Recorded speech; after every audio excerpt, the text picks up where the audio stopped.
this is the August meeting of the Wyoming Board of Education. I call this meeting to order. May I have a roll call? Mrs. Aller, Yes. Mrs. Broderick, Here. Mr. Feldmeyer, Here. Mrs. G. Here. All right, thank you. Will you all join me in the pledge? I pledge allegiance to the flag of the United States of America and to the republic for which it stands, one nation, under God, indivisible, with liberty and justice for all. Thank you, thank you, thank you. May I have a motion to adopt the agenda? May I have a second? Second. May I have a roll call? Mrs. Broderick, Yes. Mr. Feldmeyer, Yes. Mrs. G. Yes. Mrs. Aller. Yes. All right, thank you. Recognition of the public, we do have someone who would like to speak tonight. Mrs. Maldonado Fuller, is that correct? Yes. Please join us. You have as many options as you want. You can stay there, you can come over to, or you don't, know. Okay, sorry. I'm sorry, just for the camera to be able to pick you up and for us to be able to. We want you. Sorry. No. That You-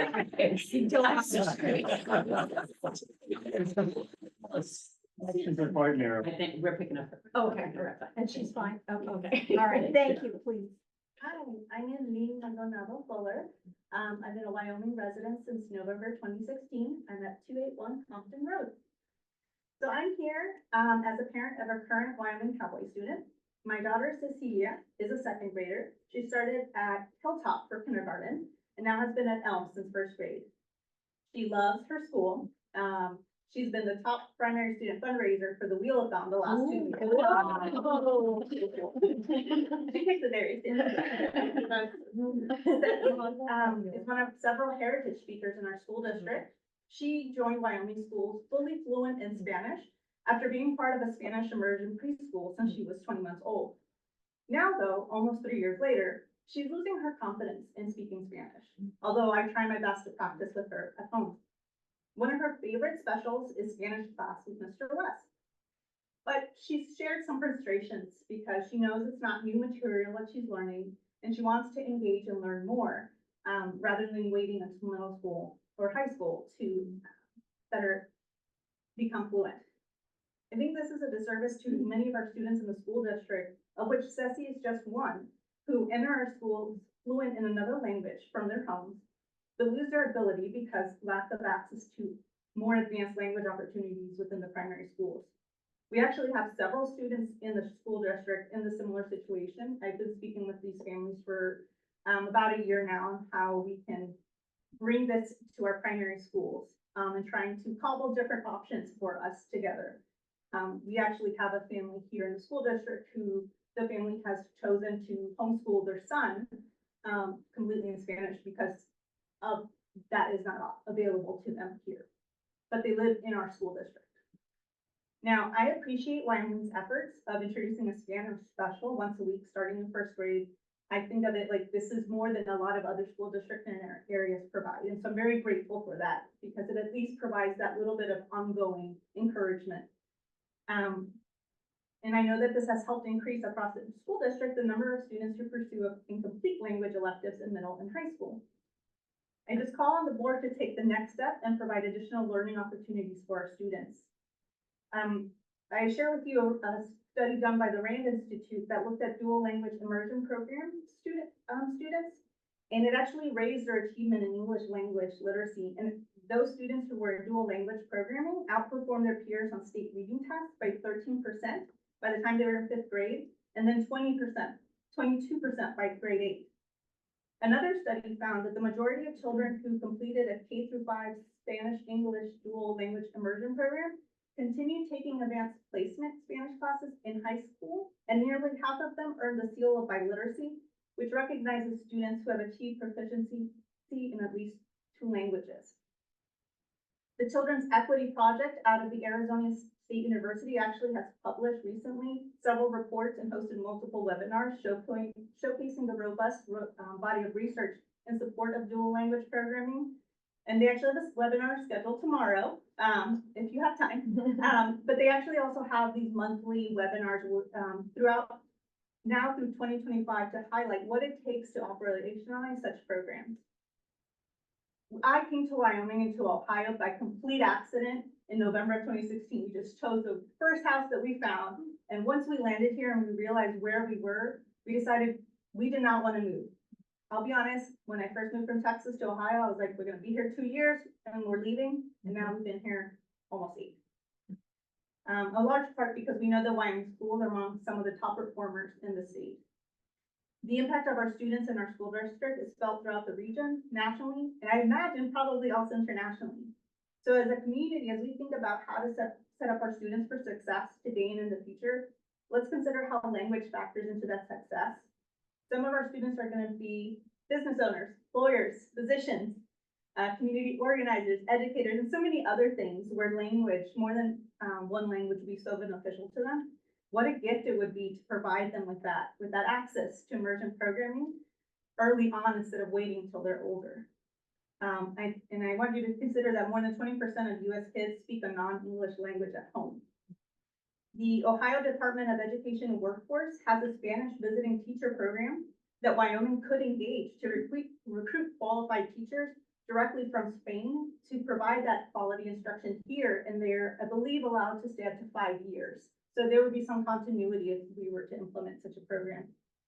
So I know there's lots of different things going on and lots of different opportunities, but I asked the Board of Education to consider Spanish immersion and dual language programming as a topic for the Citizen Advisory Committee to research this year. And I am not an educator, but I'm willing to support how I can. I was in a Spanish-only program from preschool through 4th grade before I switched to complete English instruction. I have three degrees. I obviously succeeded just fine, so I know that it's possible to do instruction and to do different language instruction early on. So I believe that a pilot might be feasible in a few years if we find that option. But I hope that we will consider looking at that because I believe there's a lot of interested families here in Wyoming and folks who are considering moving here from outside the school district because of the once-a-week Spanish instruction that we provide. And a lot of these families are folks that I've met through my son's preschool. So I know that there's a need and an interest. How are we preparing our students to connect both linguistically and culturally with other communities now and in the future? So I hope that you will consider that. I thank you for your time and genuine consideration of this opportunity for our kids. Thank you. Thank you very much. If you would like to send any of those connections, feel free. We're all last name, first initial at WyomingCitySchools.org. Wonderful, thank you. Thank you. Okay. The next thing on our list is to do a primary facilities update. And so, Mike, it's your turn. Thank you very much. And I'm gonna move. I'm gonna actually go over there. Yeah, I think I'll. I wanna see it. Yeah, it has this way.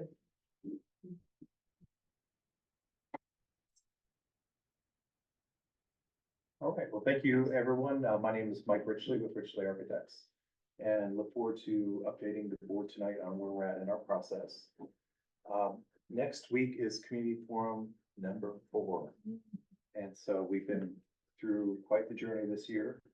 And this will be the last community forum prior to the vote. You'll recall last spring, the board made the decision to select this master plan, the 3 new K4s in their current location. And the work we've been doing since then over the summer is kind of advancing this concept, developing conceptual planning diagrams to support it, engaging with a core team. And then just last week, we took these conceptual planning diagrams and presented that to the steering committee for their input. So everything you're seeing tonight has kind of been out there, vetted some, but then kind of our cycle is to take it back to the board, give you the opportunity to weigh in prior to next week when this is going public. I'll throw out some caveats here. Is we're trying to thread the needle.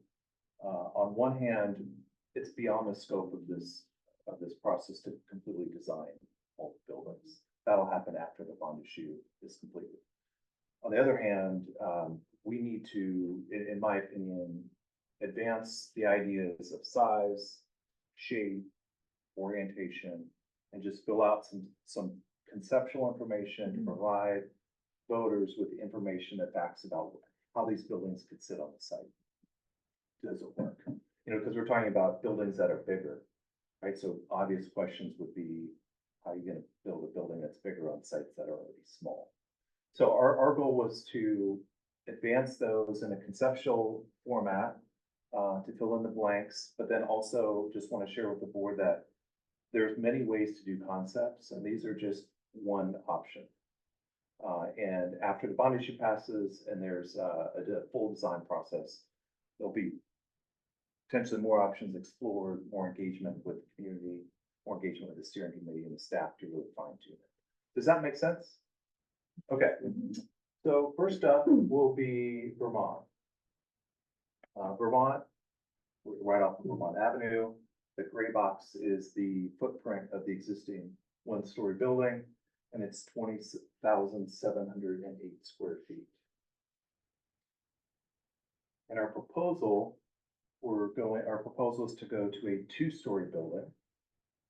That's 30,150 square feet.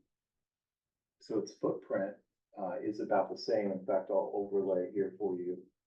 The orange dashed line represents the old footprint, and the blue box represents the possible new footprint. Really, the big move we've done here is we've pushed it just a bit to the west. We still have plenty of room to provide additional parking, but sliding it west opens up additional space for the playground and for the kids. It still will front Vermont. Conceptually, we would have a new front door and a new secure vestibule right off the street with drop off and pickup happening at the street. A new expanded parking lot on the west with service in the back, and the opportunity for staff to park and walk straight in the building from the side. And then a playground, the option to secure it with fences and gates, also with some fencing here, provides essentially a secure zone back here where the kids can go out for recess, hard surface playground, and soft surface. Maybe some bike storage and so access to the playground from that side. Next, I'm going to show you a bubble diagram. And this takes the items that are in our program and displays them graphically correct in terms of their size and shape with some color to just introduce some of the ideas that are in the plan, that things you don't have today, but also how these shapes might be arranged to support one another and to provide some synergies. So off our new front door, we would have a secure vestibule, and there would be the whole administrative area in that orange box.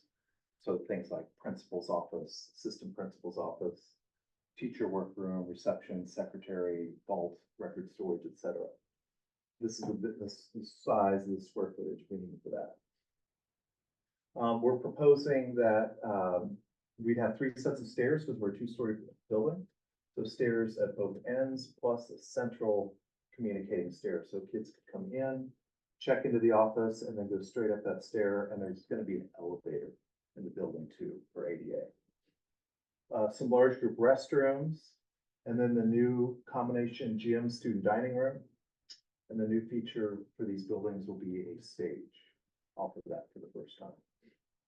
We thought it'd be great to, also we're providing dedicated art and music rooms for the first time in the schools. Tuck that right behind the stage, maybe with some direct access for like a green room or pre-function space for the kids. A new art room, some storage for both art and music. SE is an abbreviation for special ed. So today you don't have differentiated different size spaces. So you'll see these small special ed spaces popping up. Kindergarten, a pair of kindergarten room, classrooms with a restroom. And then this stands for special ed multiple handicapped with its restroom. So putting that on ADA on the first floor near the entrance will be helpful. Then back here, we have some back of house for service, the mechanical deliveries into the kitchen, and some building storage and some PE storage. One idea that came out of our meetings was might be nice to have a direct pathway from the student dining room straight out to the playground. So we added that as well.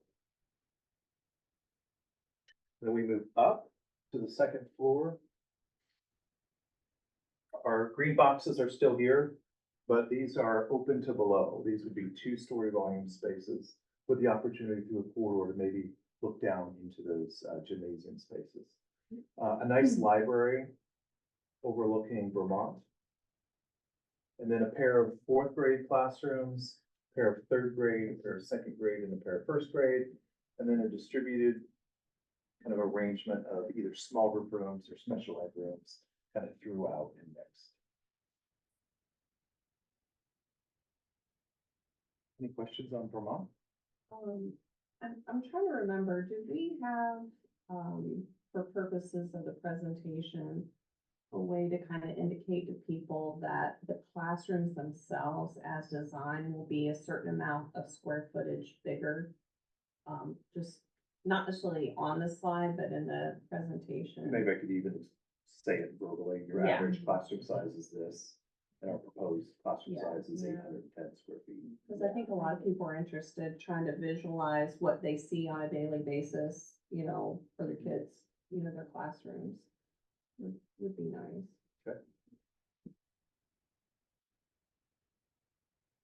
And we're gonna head to Elm next. All right, Elm, off of Elm Avenue. And the existing building shown here in gray, it's a one-story building, 22,364 square feet.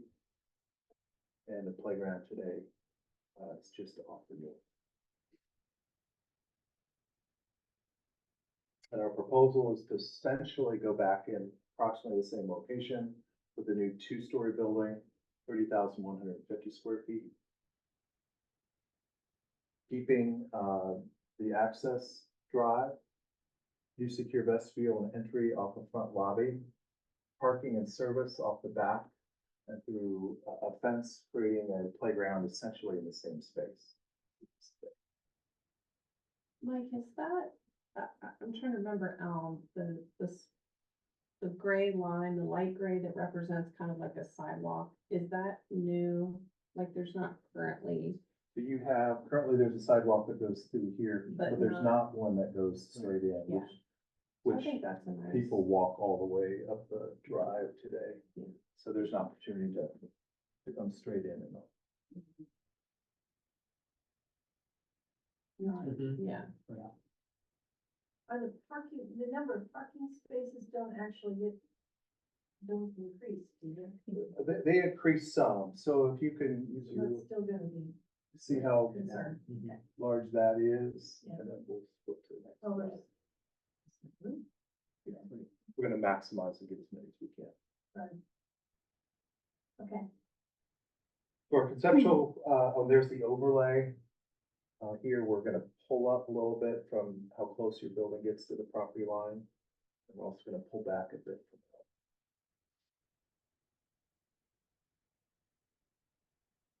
For the planning diagram on this site, we'll come in off of a new secure vestibule with administrative area shown here in orange. A stair and elevator. Then we have our kitchen and service entry here, which gets loading directly into the kitchen, and then the kitchen allow service into the student dining room.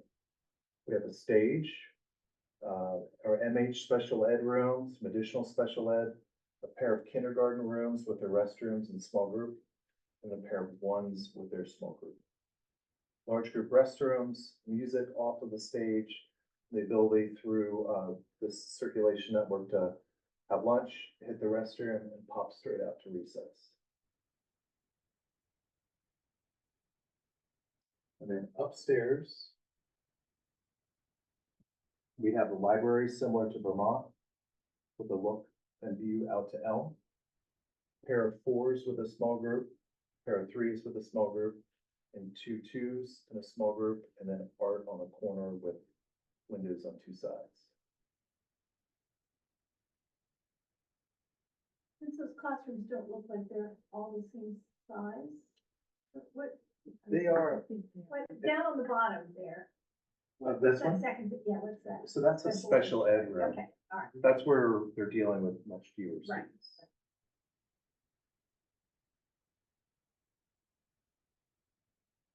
Any questions on Elm? Mike, I did think it was helpful, in the facilities committee meeting where you talked about the two-story nature, because that is a big change to, on this footprint, and the neighbors that are close, I guess applies to Vermont as well, but, I thought it was helpful how you explained that. This neighborhood in particular, you have a lot of two-story homes with sloped roofs on them. So volumetrically wise, we're not gonna be significantly higher than, our floor to floors are gonna be higher than their neighbors. But it won't be overshadowing, and we still fall within the zone guidelines. That's great. Okay, next up, Hilltop. This school, put your creative thinking juices on. If you remember, Vermont is off of Vermont. You can see the school, you know where the entrance is. Elm is off of Elm. You can see the front door, it's very clear. Hilltop is a little bit of a different thing, right? And then to get there, you have to drive down this. And then, you know, that all happens. So we're trying to find a way to clean this up. Also pull all the buildings together. So in this proposal, we're proposing to pull the building a little bit this way, and then hopefully put a roadway in to connect Oliver to Riley.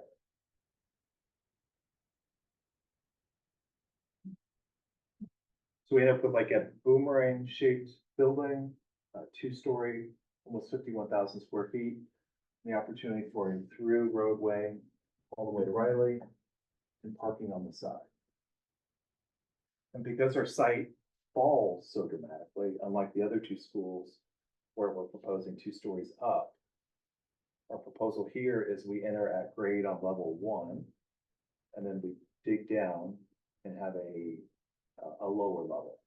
So again, a 2-story building, but instead of going up, we're just gonna go down. And the slope is sufficient that we're gonna get windows along all the lower level classrooms, so they won't feel like they're in a basement. So secure vestibule, entry in the center, playground similar to where it is today, and then service here. So that'll be cutting through on a lower level. And there's a comparison of the current footprint to the new, so you can see how we're trying to pull the building back a little bit just so we can get a roadway through.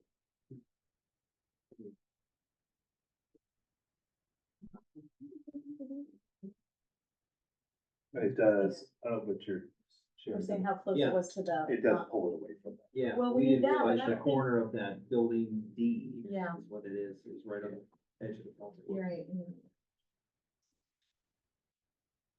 So the difference in this plan between the other two is it's a larger school, so we have a separate gym and a separate student dining room. So now we have two of the larger green boxes. Entry through a secure vestibule with administration up front. And then the thought is you would come straight through and you could have a library with a great view. So it might be a really nice kind of a first floor visual. And then we wrap this side of the first floor with your Ks and your 1s and some small group rooms. Then when you hit that green box at the first floor, you'll be able to look into the gym, but you're looking down. Because the first floor of the gymnasium is actually on the lower level. And as you head down this way, same thing with the student dining room and the stage. You'll be looking down to the student dining room because that'll be at the lower level. And then our MH special ed room at first floor grade for ADA accessibility. And then our 3 second grade rooms with small group room. And then we have stairs in the middle and stairs at the ends. And then a lunch group restroom. So that's the first floor, and then you would go down. So you would say you'd come down this stair, we'd have art and music. And again, the grade is falling off, so these are all of these classrooms are gonna have windows. A flex room, 3 3s and some small group rooms. This will be the floor that the gymnasium will be on the lower level. Stair here as well. And then we have 3 fourth grade rooms and some additional special ed and small group space.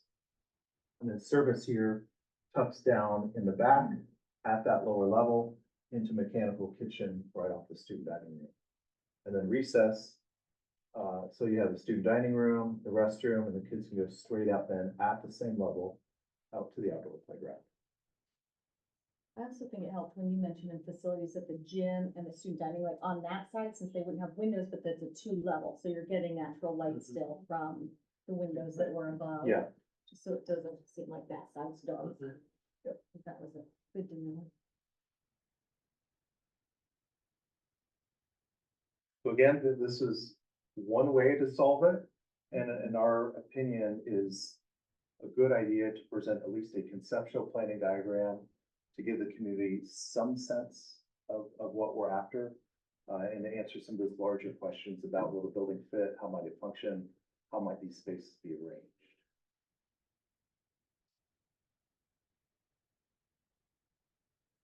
You guys, does it make, I mean, like, we've been, No. had the opportunity to hear it. Helpful. I mean, I'm sure it's also going to be hard for people because they'll immediately internalize that picture. Yes, And if we want to change something, you can't do that. Right. It's just a concept, but I think it helps. You can see that there's room for everything we had dreamed of having. And it's very practical. It's very efficient. Mm-hmm.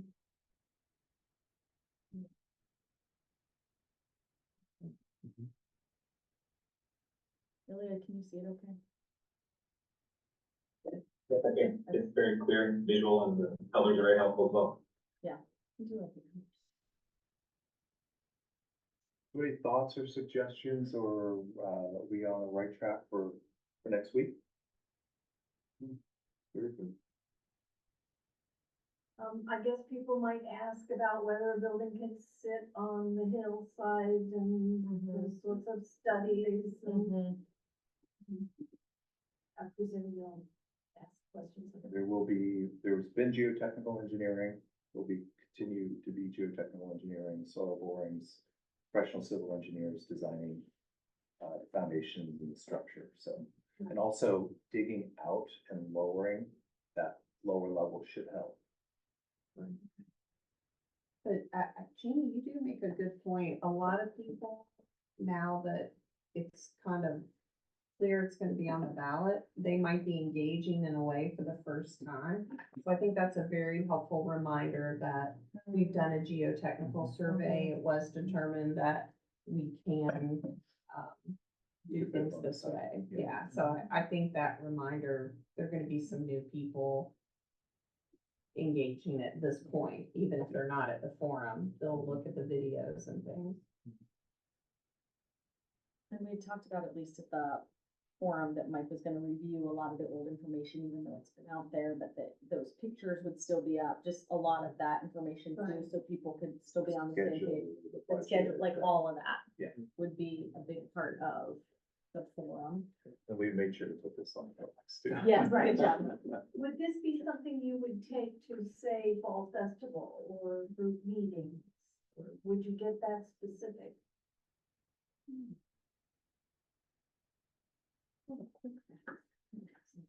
So I would think that we would definitely want literature about this, whether that is the plan itself, you know, the master plan or how we want to do that. I think we should decide how we want to do that. There are also, we've talked about maybe having open houses in the buildings, open up the buildings so that people can come in. There might be some opportunities for boards there also, in a larger area. The booth can get kind of small. So anything, we can put 2 or 3 boards up in the booth, put them with Yeah. 2 bodies in the booth, and, No, but definitely handouts. Yeah. What I'd really like for people to take things, engage in conversation at the booth, and then have those materials to reference later. We definitely would want to be, I think, providing literature around this, that I don't know if it would be this exactly. Yeah. Is it possible to have a board like this or a good idea at any of the elementary open houses? I don't know if we were already planning. Like there was one, Hilltops was last week, Vermont's is tomorrow. No, not curriculum night, Oh, but like open opening up house, the sorry. building. Yeah. We could work with Mike and find out if that is something that we could, Or just to have them there. I mean, maybe your kids seeing them, but when parents come in and out, they're looking at, I don't know if that's considered factual, it's in a way sharing conceptual information. I don't know. I mean, I also like the idea of building an exhibit here in our lobby, you know, and so if things could live on display Yes. and then go, you know, wherever we want to take it. Yeah. But, we kind of wanted to see the visuals that came through this forum presentation, yeah. Well, I think we wanna have the forum too, and make Yeah, sure we gather all the see- feedback from the forum and see if there are modifications that come out of the forum. before we- Very true. Yeah. We just have this slideshow running perhaps in places, maybe with the ability to pause for people who want to study a particular slide, but, you know, we wouldn't have to go to the additional expense of putting out boards and things of that nature, and just would have it all the access that there. If you have the software, I'm thinking of the Women's Club or JWC or even going into some of the churches, if you have boards that people can look at sometimes. It's easier, but on the other hand, were we even planning to do that too, so I'm just.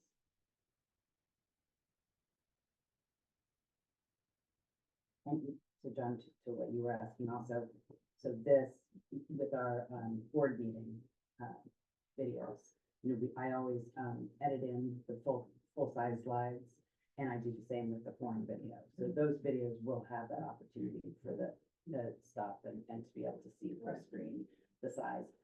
That said, I think we can edit and probably produce some videos that are kind of tighter,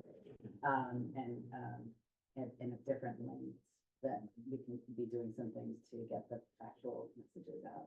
Great, thanks, Susan.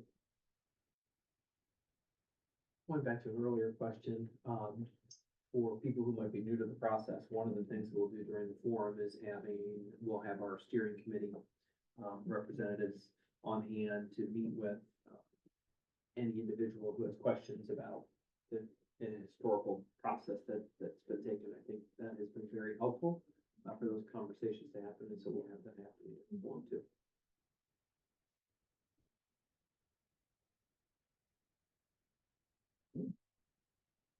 Thank Thank you. you, Mike. Thank you very much. It's exciting. Very You scared me a little on that first floor of Vermont when I didn't see the library. Oh. We knew how we're like that. Oh, I was firing Thank up. you. Saving it for you. We were ready for you, Jeannie. It's nice. She was ready though, I'm sure she was. Uh-huh. Yeah. We were ready.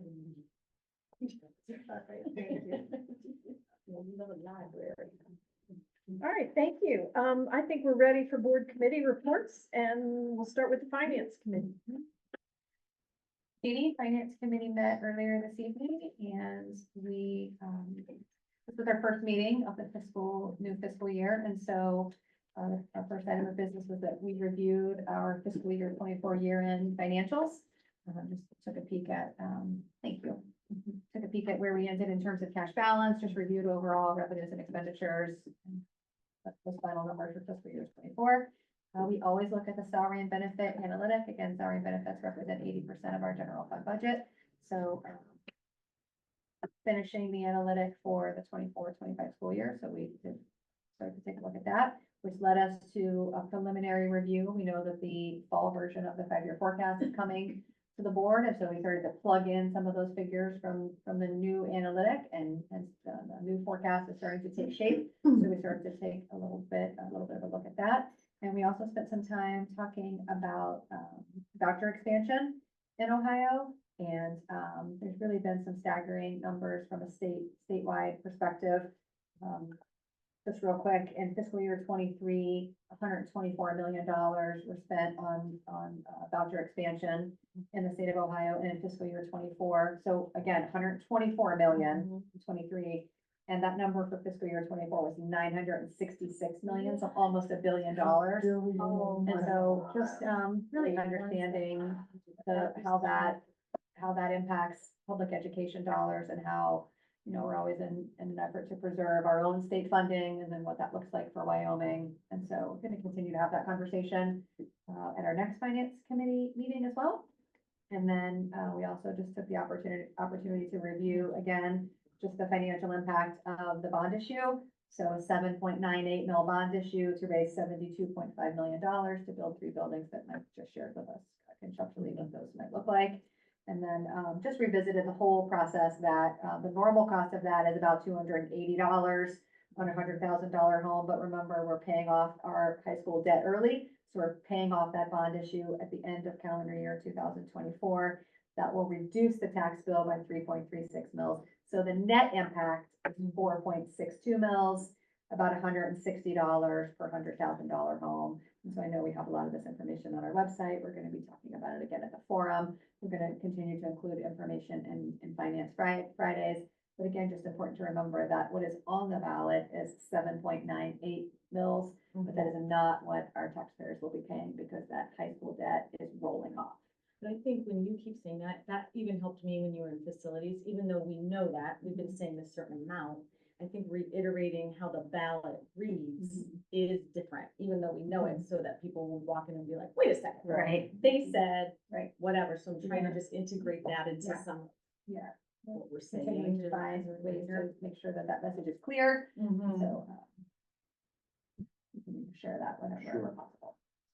I think that's it. Anything to add from my finance committee friends? No, that's it. Thank you. Thank you. Actually, just when a bond comes off, the county doesn't notify the taxpayers, do No, they? it's It just not. happens. Okay. All right, well, I know, Sorry, I I'm feel working like out in my there should head. be some sort of celebration. Yeah. Right? Yeah, Like, absolutely, yeah. like, yeah. Champagne. Mortgage I know, yeah. We don't that's have a what- mortgage to burn, do we? Yeah, that's what it, I mean, in theory, that's what's happening. I Yeah. mean, we're paying off the mortgage on Yeah. on the 1998 bond issue from the high Right. school. And so, In 3 years early, right? 3 years early. Yeah. That's the other thing. We were able to refund twice. And, that's kind of an easy statement to talk about, but just want to make sure folks understand, not only when you refund it, it's very similar to when you refund your mortgage and achieve a lower interest rate. So we paid it off early, but also that achieves savings for our taxpayers all along the way. Right. So, lower interest and the restructuring of the debt, we paid it off early, but it's also reduced the millage all along the way. So along the way, there were savings, and then we're also paying it off early. So good demonstration of financial stewardship. Thinking of your little Rhonda sound bites is what I'm saying, like, that sometimes you just capture the sentence, I'm like, hold on, you said it really well. And I'm like, you know what? Yep, okay, great, thanks for the reminders, I can hear it all the time. I put mine in post. I still articulated it lovely. No, It's I okay. put my round of sound bites on my post-it notes, and then T-shirts would be nice too. More buttons, we have Yeah. buttons. T-shirts, bumper stickers. For finance. Okay, thank you. Oh, I can always thank you. go back and quote it. It's a little bit of everything. Okay, thank you. Citizens Advisory Committee, we did meet.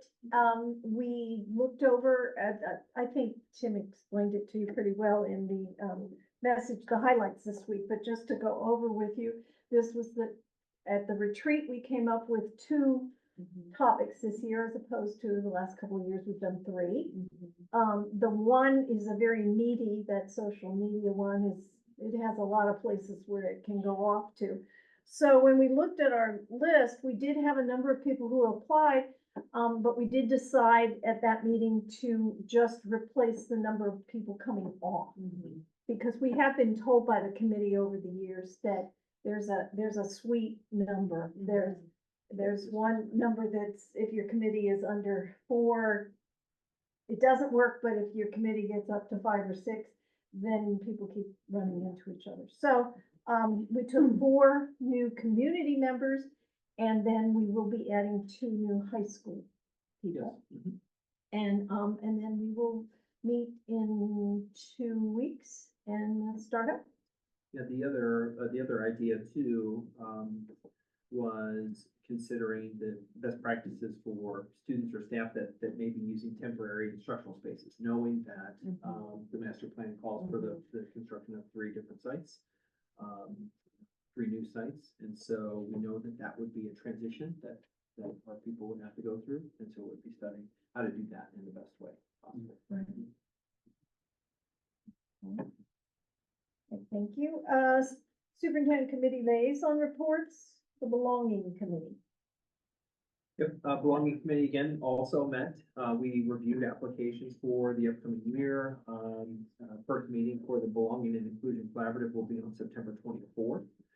And so we will be reaching out to members, community members and staff members who are participating in that collaborative, and excited to start the work on creating environments, continuing to create environments where people feel connected, valued, and a sense of belonging. Okay.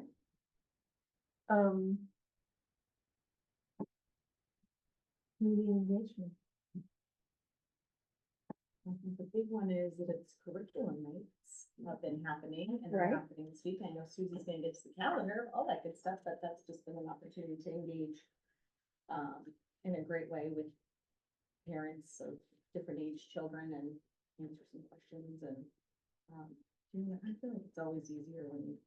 The PSA kickoff meeting? That was awesome. Oh, yeah. So the PSA kickoff meeting was on Thursday. And then it's just always a good time to like meet the new leadership and see who's there to talk about it. And honestly, let's back up to even them at their breakfast for the teachers was so wonderful. So the kickoff meeting was Thursday, and that was a great opportunity of different TAC reps to gather here and talk about the finances, the contribution, which that's why I'm pausing, because I put my numbers somewhere. Susie, I thought I organized my sheet in a lovely way for this meeting and stuck it somewhere not available quickly to you all. The amount that they had like raised though, do you have it? Like 135. I was in charge It of was going over through that, it. right. One- So they It was more than approved- normal. So they approved dispersion at their kickoff meeting, they vote on the work of the disbursement meeting that has happened earlier in the summer. And they voted to approve disbursements over the next school year of more than $135,000. It was so awesome. And it was like, yeah, 98,000 dispersed last year, and they were able to, Yeah, Did they approve say even what more. was the big gain? Was that from Mayfair? I'm like, I think it's a few different things rolled together. I think Mayfair is their largest, fundraiser that they're bringing in. Also, though, when they talk about Mayfair, they said they're also talking about the golf outing and Wheelathon. So all of that rolled together is, brings in quite a bit. Thank you to your second grader. Thank you, Susie, and honestly, they passed out a wonderful, financial report that I swore I had right here, and I'm not sure why. So I can show that to you all as well, but it was like beautifully detailed, on where all that was coming from, and so grateful. Can we go back for just a second to the open houses and the changes that are being made there? Yeah, so at the middle school, We played a role in that with Sure. negotiations. at the middle school, they shifted from a structure where they were following a bell schedule for every 10 minutes to more of an open house. And so families came in with their student schedule. They were able to go in any order they wanted to, stop in on their own time to meet with different teachers at different times. And it seemed to be a much more relaxing environment.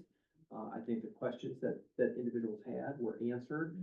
We had great feedback that came from that. And right, that was, It started as a conversation during negotiations, regarding conference days and open houses. And this was, each building is, or each grade block, I guess I should call it, is determining how they want to do this. Yeah. Have the high school, have they made a big any change or? I don't know that they made a change like that at this point with, Okay. with new principal, new assistant principal coming in. I'm not sure that that's the plan yet for Got that, for that open Okay, house. makes sense, yeah. The plan seems, yeah, like from what kind of we got right now, but. Okay, all right, cool, thank you. Anything else in community engagement?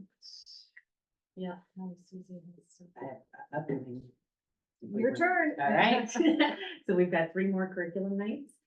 Tomorrow night, Tuesday, August 27th, is Vermont School with grades 2 through 4 at 6:30, followed at 7:30 by grades kindergarten and 1. So this year we're kind of switching that. Okay.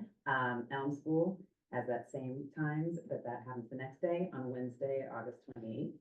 And then the high school curriculum night is Thursday, August 28th. No school on Labor Day on Monday, September 2nd, and then immediately the next day on the 3rd, we are hosting the community forum number 4 for our primary facilities master plan. That's at 6:30 at the high school. That'll be information about the plan, the November ballot issue, schools concepts, like we saw this evening, plus more. The entire presentation is much longer. Also next week is our 4th grade music options event for parents and students. That'll take place at the middle school, 6:30, Thursday, September 5th. That takes us to our BOE planning meeting, 7:30 a.m. here on Tuesday, September 10th. That week also is the Wyoming Primary School Parent Information Session on literacy and math instruction at 6:30 on Thursday, September 12th, and that's at the Hilltop School Gym. And then that Saturday, September 14th, is Wyoming Primary School's Harvest Fest at 4 o'clock till 6 o'clock at the high school. Always a fantastic event for the entire community. The high school, college and career counseling department will host the college application process event at 6:30 Tuesday, September 7th at the high school. That takes us to our next board meeting, regular meeting here on Monday, September 23rd. It's also good to know that the Athletic Boosters Wyo Shop, which is run by volunteers and located right here behind the central office, will be open 3 p.m. to 6 p.m. every Thursday through the end of September. Those dates and more can be found on County Calendar. Great, thank you. You will love the harvest. It's just so wonderful. I hate to keep going backwards, but did you want to say anything about this evening with the foundation? Oh, just excited to, this is the opening night, for the year, and I was able to introduce Erica as new staff. I said, we've gotten incredible new folks here in Wyoming, and Erica's a great example of that. But this is now a time in which the school foundation and the alumni association have joined. And so it was great to see that level of support from both of those entities working together to support students. And so we just talked about our vision for building trust. You'll hear this from me later, building trust and achieving results, and the great support that happens through that organization, whether it's individual people, that team, and the ripple effect of impact that they provide. It's pretty amazing. You know, we talked about PSA, talk about the foundation. It's great to have that level of support. Thank you. All right. Facility committee, is there any additional to talk about?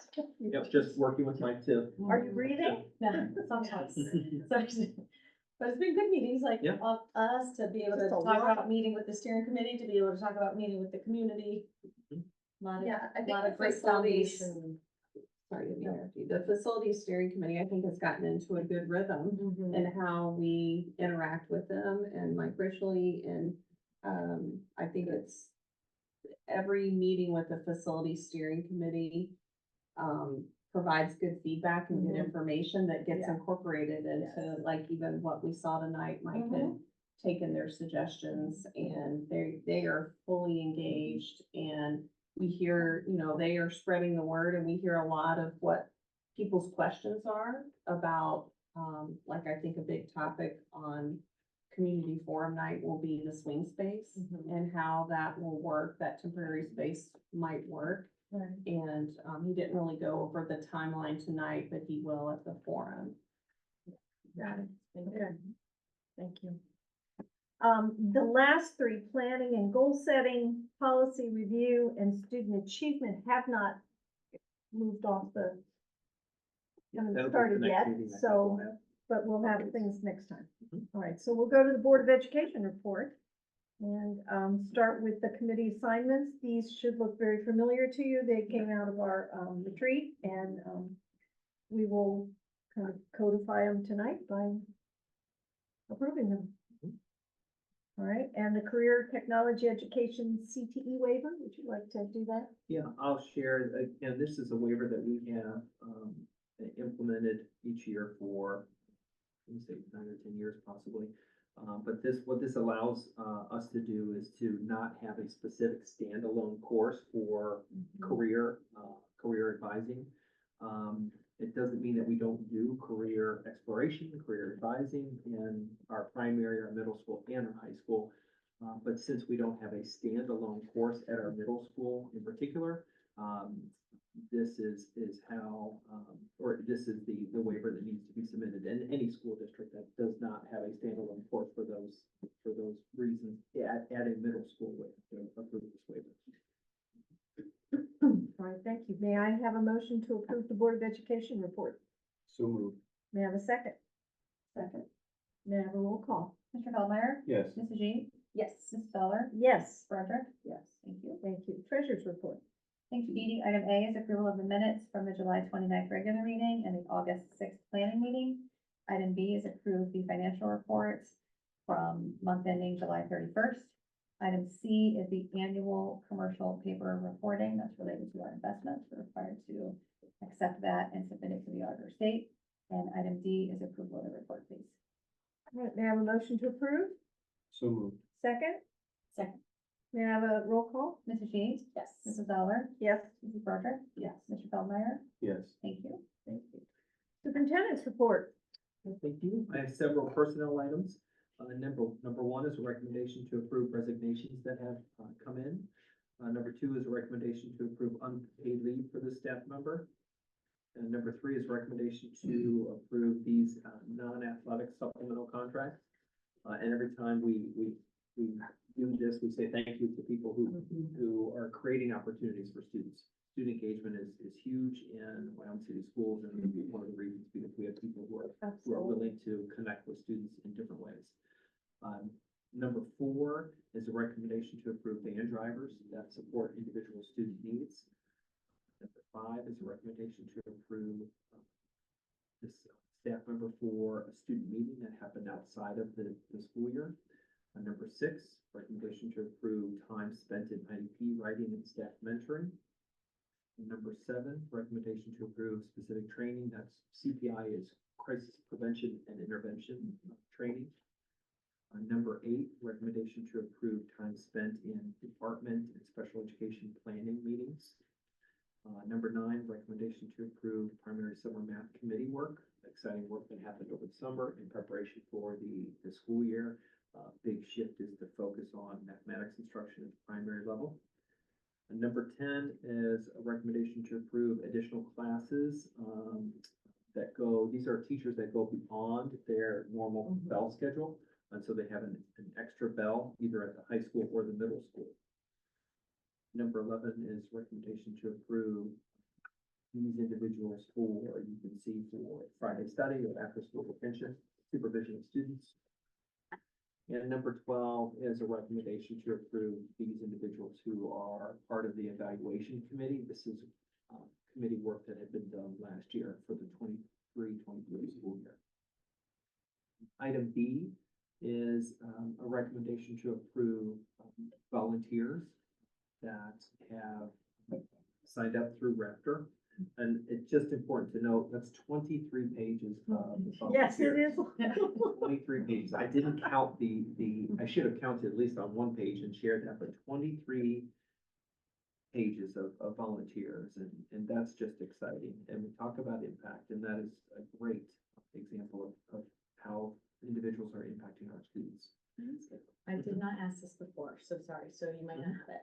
But just a quick thing, like some people I know are volunteers and then kind of just keep getting to be volunteers, if you will, like once they've done it. Sometimes people are asking me, like, is it obvious for them? Are they getting like a mailer if they're new volunteers? Or like for me, my name maybe wasn't on that this time, but typically it has been. Do we know off the top? Sorry. Well, I think when they it go just to a came to me school, when now. they go to a school Yeah. and they're there to volunteer, Yes. Raptor will automatically pick that up. That's right, because you And have so to give your you- license. That's right, you with give that, your yeah. ID, and so if there's a gap, it'll catch it right there. and Okay, then great. Get them on the Okay, list. just so I can remember for myself, thank you. Yep, no, that's a great question.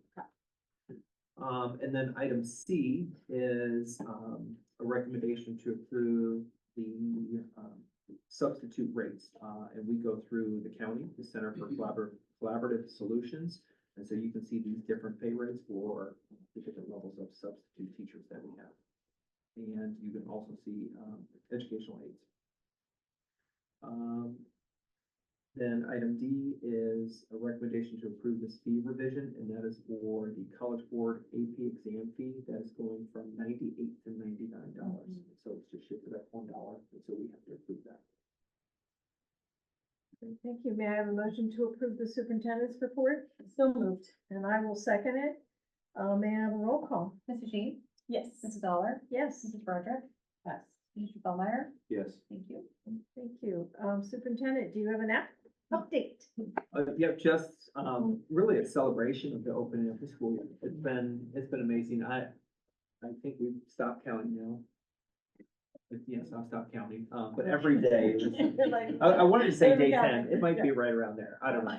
It feels like it's day or 10 or 10, but honestly, in the first day, it was amazing to see students come in and get into routines right away. The first day, and high school came in a great way, and this is fabulous. Then the middle school happened, and the primaries happened, and everyone was just holding their breath. We had 3 days of a full moon. It felt like we were talking about. We got past that. It was exciting. But students really, it was great to see them come back in. The family support that we have seen has been absolutely amazing. Our staff members were prepared. They had done so much work to be ready to support our students coming. And so, I have a note here just to talk about relationships. You could see the power of relationships in the first moments of the opening day. And the relationships are alive and well amongst Wyoming people. And so we've had a great start. We're looking forward to incredible things happening this year. With that said, I have shared kind of our staff theme this year is we say lead now, because we are all leaders in some way, shape, or form through the work that we do and the people that we connect with. We say lead now to build trust and achieve results. And when we talk about building trust, we talk about character, confidence, and connection. And we worked a lot over the past few years to do those things. And so that's the base level of where we are, and now we're moving to achieving results. And when we talk about achieving results, we talk about clarity, support, and accountability. And so those words are being echoed throughout our entire district.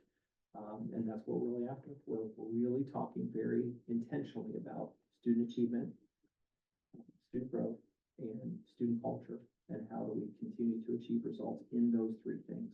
So everything we're doing is tied to those three things. Make sure that we are really carefully monitoring our work. Exciting stuff. So looking forward to it. Good year. Terrific. It does seem to be going well. Yeah. Did you get rid of your boot? I did, and the wrap and everything else, but I forgot to. Great. to use it. We're just moving right along here. All right, thank you. That brings us to adjourn. Yeah, may I have a motion to do so? So moved. Second. And a roll call. Mrs. Dollar? Yes. Mrs. Broderick? Yes. Mr. Bellmeyer? Yes. Mrs. G? Yes. Yes. Thank you.